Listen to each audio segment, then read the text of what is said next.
তমন্নাস blog চ্যানেলে তোমাদের সকলকে স্বাগত জানাই। আমি আবার একটা ব্র্যান্ড নিউ ব্লগ নিয়ে চলে এসেছি। তো চলো ভিডিওটাকে শুরু করা যাক।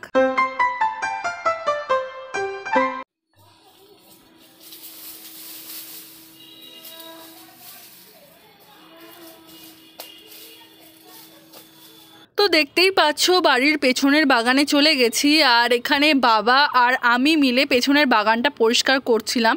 এতটা ঝোপঝাড় হয়ে গেছে যে তার কোনো ধারণা নেই। আর কিছুদিন আগে কি হয়েছিল তোমাদের আগের পার্টেও বলেছিলাম যে লালুকে আর লালুর দুটো বাচ্চাকে চান করে দেওয়ার পর না ওরা এদিক সেদিক ছুটছিল। তো জানো তো ওরা চান করতে চায় না, তো তখন ওরা না এইদিকে চলে আসে, আর এইদিকে এসে এখানে যে বেড়াটা দেওয়া ছিল সেটা ভেঙে একদম বাইরে বেরিয়ে যায়।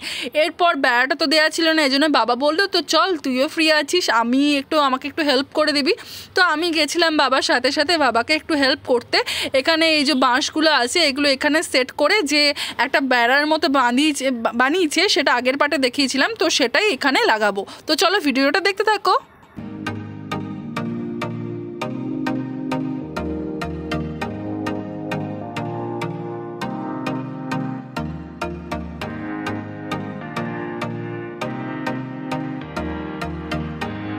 আর এখানে যখন কাজ করছিলাম বাবা আর আমি মিলে, তখন একটা ছোট্ট পাড়া একটা ইনসিডেন্ট হয়। কুকু হঠাৎ করে কোথা থেকে চলে আসে আর পেছনে এসে দাঁড়িয়ে পড়ে, আর বাবার পেছনে এসে দাঁড়িয়ে পড়ে। আর আমি না ফট করে বুঝতে পারি না, আমি ভাবছি এটা কি, তখন দেখছি গুগু এসে দাঁড়িয়ে পড়েছে। তো এটা একটা খুব ভালো লাগলো যে আমরা যখন কোনো কাজ করতে আসি গুগু যেখানেই থাকে বুঝতে পারে আর চলে আসে আমাদের পেছন পেছন লেজ নাড়তে নাড়তে। আর তো চলো, এরপর ওই সাইডের কাজটা তো হয়ে গেছিলো। এরপর কি করতে হবে, বাবা ভেতর দিকে চলে এসেছিলো, আর ভেতর দিকে এই কারণেই এসেছিলো কারণ এই তার দিয়ে না ভেতর থেকে একটা টান দিতে হবে, নাহলে ওইদিকে হেলে পড়বে।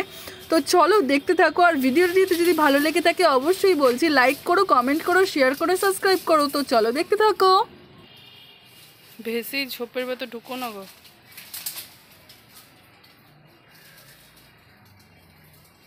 বাঁধলাম তো ওই জায়গাটা। আর কি দেবে ওই জায়গাটাতে? কোন গাছটা দিয়ে টানা দেবে? প্রায় শেষের দিকে ওই সাইডে বেড়াটা প্রায় বাঁধা হয়ে গেছে। এরপর বাবা একটা তার দিয়ে ওই কাঁঠাল গাছটাতে একটা বেঁধে দিল, যাতে কোনো রকমভাবে ঝড় ঝাপটা বা বৃষ্টি কিছু না হলে যাতে ওটা ওইদিকে পড়ে না যায়।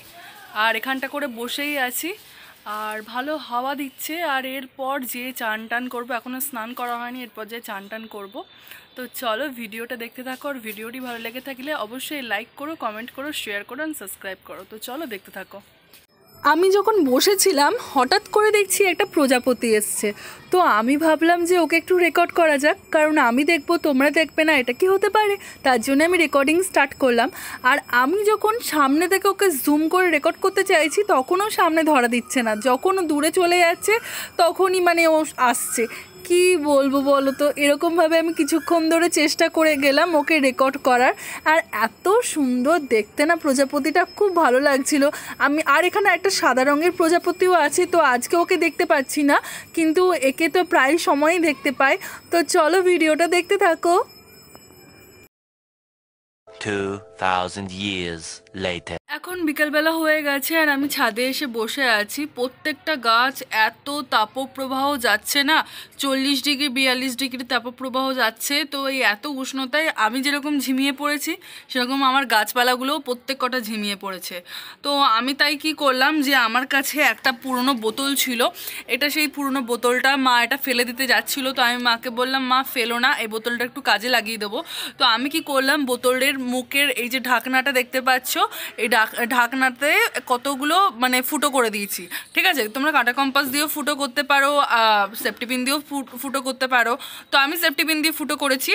আর কি শুধুমাত্র গাছের যেটাকে বলা গোড়ায় শুধু জল দিলে হবে না, গাছের মাটিতে শুধু জল দিলে হবে না, গাছের পাতাগুলোতেও জল দিতে হবে। তো আমার যে স্প্রে বোতলটা আছে সেই স্প্রে বোতলটা দিয়ে না খুব জোরে জলটা স্প্রে হয়, কিন্তু প্রত্যেকটা পাতার জন্য আমাকে অনেকবার জাস্ট ওই যে স্প্রে বোতলের যে ইয়েটা আছে হ্যান্ডেলটা, সেটা অনেকবার টিপতে হয়, প্রেস করতে হয়, তবেই যে জলটা ঠিকঠাক করে যায়। কিন্তু এই বোতল এটা আছে, এটা জল ভরার পর এরকম জোরে স্কুইজ করলে পুরো জলটা গাছটার উপর পড়ে যাচ্ছে। তো আমি ভাবলাম এটাই করা যাক। তো এটা দেওয়ার পর আমি কিছু কিছু গাছে দিয়েওছি, দেখছি খুব ভালো কাজ করছে। তো চলো তোমাদেরকে দেখাই কিভাবে আমি করলাম। দেখতে পাচ্ছ না এখানে আম গাছটা আছে, আর এই আম গাছটাতে আমি একটু আগেই জল দিয়েছি, তোমাদেরকে দেখাবো বলে আমি আবার একবার জলটা ভরলাম। আর এখানে এই যে বোতলটা নিয়েছি, এরপর এই যে দেখতে পাচ্ছ একদম পুরো সেই শাওয়ারের মতো কাজ করছে, এত সুন্দরভাবে কাজটা করছে। আর বোতলটা স্কুইজ করলে এই যে কত সুন্দর গোটা গাছটা একদম পুরো সেই বৃষ্টিতে ভেজার মতো চান করে গেল। তো চলো দেখতে থাকো ভিডিওটা। আর ভিডিওটি তোমাদের যদি ভালো লেগে থাকে অবশ্যই লাইক করো, কমেন্ট করো, শেয়ার করো অ্যান্ড সাবস্ক্রাইব করো। দেখো আমার বাগানে যে লঙ্কা গাছ আছে কত সুন্দর কত লঙ্কা হয়েছে, দেখতে পাচ্ছ লাল লঙ্কা। এবার এগুলোকে তুলে আবার একটা জায়গায় মাটিতে ছড়িয়ে দেবো, দেখবে আরও লঙ্কা হবে, আরও হয়েছে লঙ্কা। চলো তোমাদেরকে দেখাই। এই গাছটা এখন ঝুমে আছে, তাই একটু আগে এটার মধ্যে জল দিয়েছি।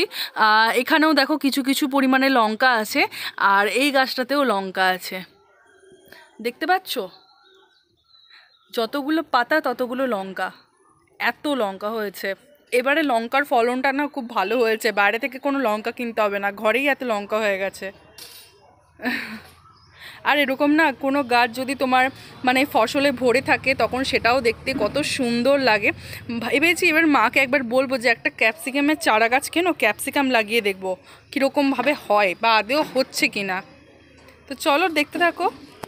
ওর দিকের গাছটায় জল দিতে এসেছিলাম, আর এখানে দেখলাম যে 3টে কুড়িতে হয়েছিল, কিন্তু তখনও ফুলটা ফোটেনি, এখন ফুলটা ফুটেছে, খুব সুন্দর দেখতে লাগছে। আর এখানে এই গাছটাতে জল জমে গেছিলো, তো খুব সুন্দর লাগছে।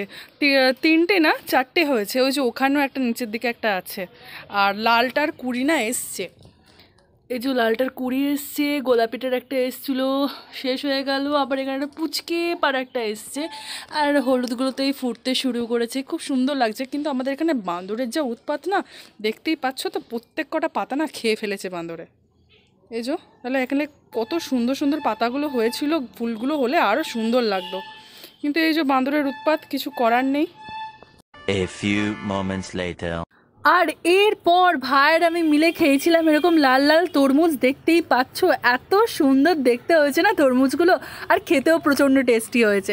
যাই হোক ভিডিওটা আজকে এতটুকু। ভিডিওটি তোমাদের যদি ভালো লেগে থাকে অবশ্যই লাইক করো, কমেন্ট করো, শেয়ার করো, সাবস্ক্রাইব করো। অনেকবার বললাম, নিশ্চয়ই তোমরা করবে আমি জানি। আর আজকের মতো বাই, দেখা হচ্ছে কালকে একটা ব্র্যান্ড নিউ ভ্লগ নিয়ে। তো চলো বাই।